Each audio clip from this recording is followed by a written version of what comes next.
Hello, everyone. So I wanted to come on here and just tell you what philosophy books I read for 2022. I know we still have a week left, so I'll also include 3 books I'm pretty sure I'm going to get finished with this week because I'm off for winter break. So happy winter break to all of you who are also instructors and or students. And so let's get into it. So I apparently discovered Byung-Chul Han. So these are the Byung-Chul Han books that I read this year. I think I started off with my first book was The Disappearance of Rituals, and this kind of got me hooked. So his idea is that he argues that our society is very, in the developed world, is very individualistic. We isolate ourselves a lot. It's all about production and doing, and our sort of success is wrapped up in how productive we are each day, almost to the point where we don't even want to, or we can't take a day off if we're sick. Of course, this doesn't apply to all of us, but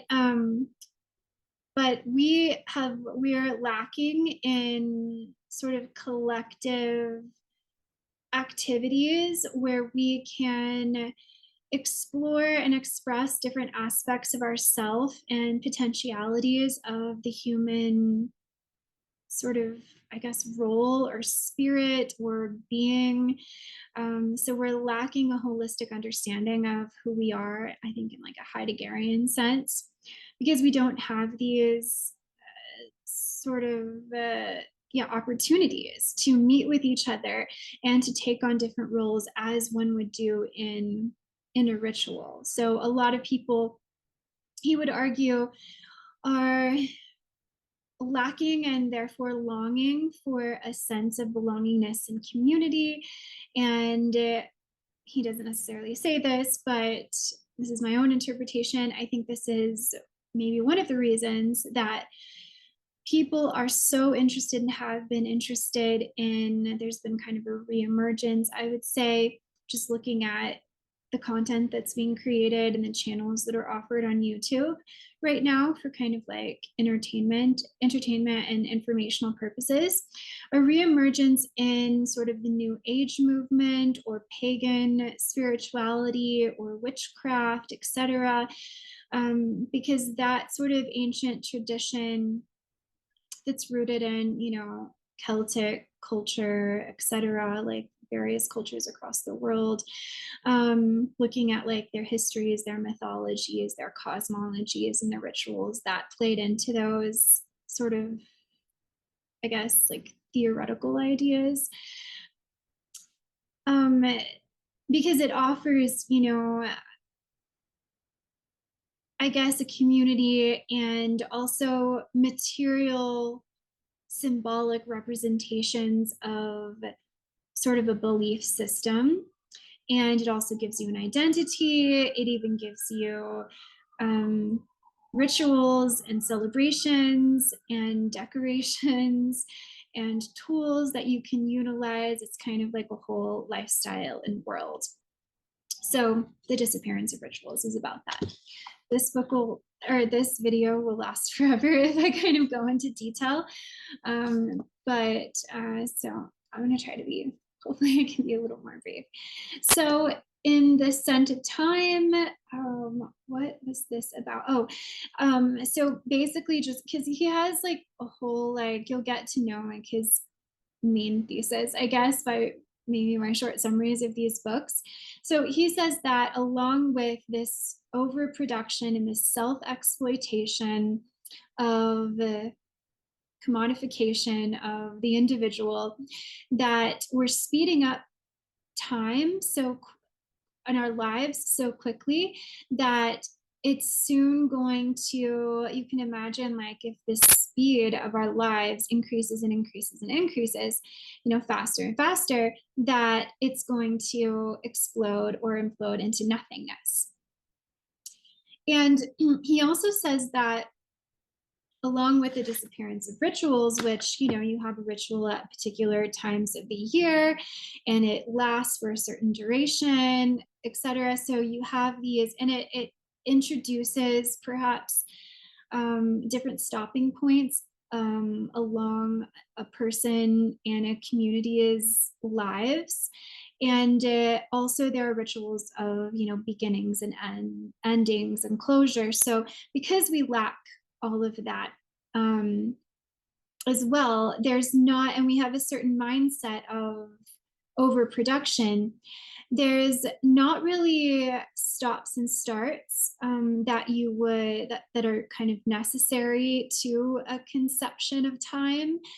That, he gives the example of the lifelong learner that never stops learning. There is no end. There is not necessarily a goal. It's too much of an emphasis of the journey, but a journey without stopping points. So he says that there should be like ends to certain things. I know that there's like a video of him online where he's giving like a commencement speech, and he says, well, this is one of the examples, that you're graduating, you've spent 4 years, that you're graduating, and now you're moving on to the next part of your life. This is, one of the remaining sort of rituals that we have in the developed, over civilized, over commodified world. And so that's basically what we're losing our sense of time because it's continuous. So it's turning into kind of an eternal nothingness, I guess. Not even when, and he says, not even like death has lost its significance. And that's really his sort of main argument, that a lot of things that have made human beings who we are, we've lost that sense and those practices, and what makes ourselves and our lives meaningful and worth living. So the agony of Eros, having to remember, I don't know if I remember this one so much. Should have, as always, prepared for this, but I didn't. Let's just read the back. It says that Han considers the threat to love and desire in today's society. Okay, that's right. Okay, so in this one, he's bringing in his argument that along with rituals and, stops and starts in the human journey, both individual and collectively, we've also lost this sense in our era of what he calls likability, which is maybe the area of his thesis that I kind of come up against most, because he says that we're in this era of likes. And I guess it makes sense in the way that, we might be pressured not to offend and not to say anything that's unlikable because we'll get canceled. And this is like all on the internet. But he says there's no other, everything is kind of meshing and blending into one, even if you think about like cultures around the world. And I'm gonna have to actually pause this because I'm making dinner and I think it might be burning. Okay, I cannot multitask. I get too distracted. All right, so probably gonna have to take another break in a second, but so he says that in order to love, in order to have a true relationship with someone, to feel desire, we have to have a strong sense of difference. And he says that human beings are no longer in this sort of, I think he's also critiquing like postmodernism, because postmodernism really embraces and celebrates like fluidity and the erasure of borders almost and categories. Or if there are sort of new categories made, then that means other categories and lines and divisions will be dissolved, and it can present or open up sort of a time and an era of chaos while things are getting sort of figured out. But, there's new definitions of things, new identities, new ways of being.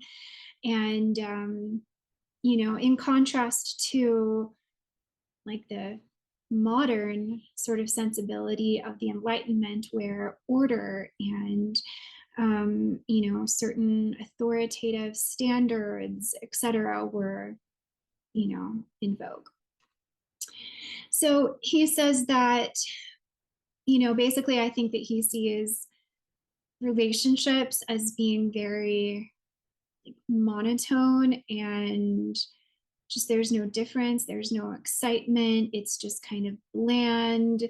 And I don't know, I think that I thought in this book that, and in some of his others where he talks about, we need pain, we need difference, we need opposition. I mean, I'm like, have you not read like most of the conversations that are happening, in various comment sections, not necessarily my channel, but because it's more academic, but just out there. I mean, there's a lot of haters and there's a lot of antagonism and conflict, and but I don't know, I guess he sees that it's not true difference. Maybe he needs to write a book about that, what he sees, because he just doesn't mention that. And so it makes him feel like he's in a different world. So, and I mean, there's lots of conflict in relationships. Maybe he doesn't think like, again, it's like the true conflict. So that's sort of the agony of Eros. I mean, interpreting the title. Well, he talks, okay, so it also says, in today's increasingly narcissistic society, we've come to look for love and desire within the inferno of the same. So, and then one of the later books that I've read, that was one of the later books that I've read also, The Burnout Society. So Byung-Chul Han's Psychopolitics, it says on the back, because I don't remember this one either. It says that a combination of neoliberal ethics, which he critiques, that he doesn't use the term, or at least in my translation, postmodern. He critiques neoliberalism.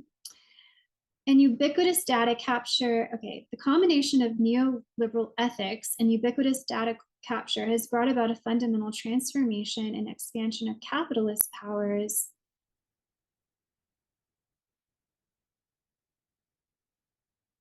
Okay, no, that doesn't really help me. Politics, what's that about? Neoliberalism and new technologies of power. Okay, now I'm remembering, just looking at the chapter titles.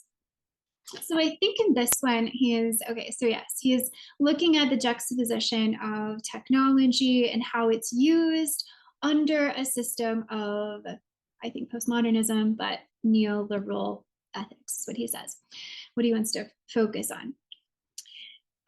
So he says that we are no longer in, I think this was, he kind of repeats ideas as well in various books, but I think this is one of his main arguments in this one, that we are no longer a disciplinary society. We no longer need like powerful authoritative figures to be scared of to kind of tame us and put us in order. That we are in the technology creates a space for self-exploitation and excessive transparency of the self.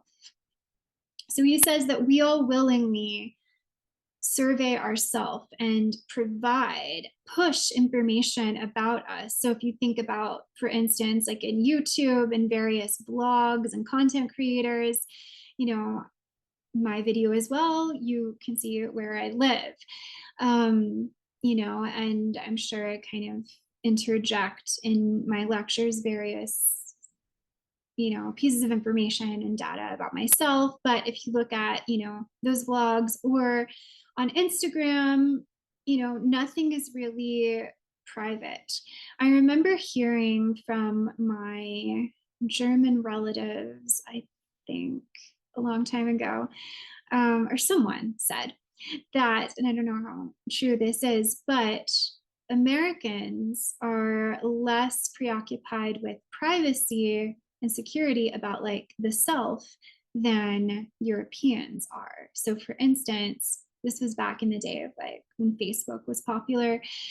You know, not every, I guess, like Western European had a Facebook, whereas the majority of Americans had a Facebook, you know, updating like what I ate for breakfast today, or, you know, where I'm going, or etc. And so this is a problem because it puts people at risk and of being vulnerable and then losing the sense of self, because a sense of self requires walls and boundaries and divisions, etc. Like he wants the divisions in order for a sense of self and a sense of identity. The Burnout Society, I think, is maybe one of his most popular books. I think that there's like a documentary or a, I don't even know what to call it, but there's like a film that is based on this. And he just says that, again, we no longer need bosses or authoritative people in power to tell us what to do, that we all drive ourselves to burnout.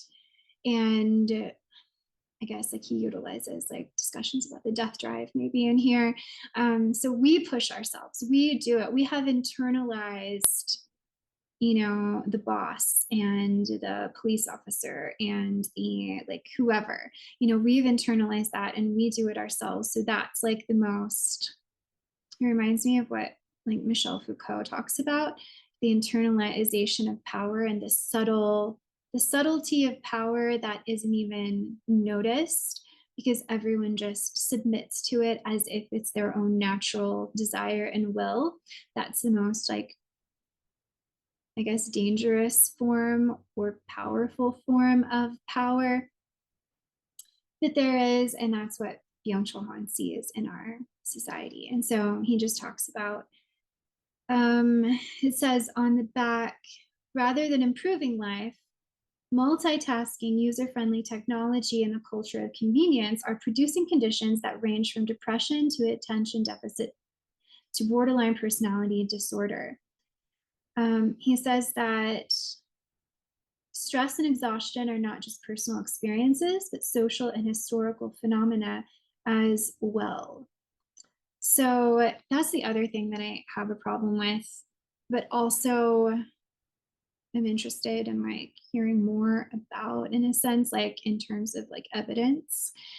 The idea that, you know, there has been an increase of awareness of mental illness and discussion of mental illness and even conditions that aren't necessarily like wouldn't amount to an actual diagnosis, but experiences of, let's say, like depression and anxiety, etc. That this comes from our society. Like for instance, this comes from the commodification of people and our self-exploitation, thinking about like Marxist kind of arguments that we are emotionally and psychologically affected by this state of or a situation of like the gaps between the rich and the poor and the haves and have-nots. So society creates our psychological malaise. So I think this is really interesting. All of his books are just about 100 pages, so they're really a lot like essays. Okay, I think I have to check my everything that's on the stove. This might be like a multi-part video because I'm not sure. I talk too much about these books.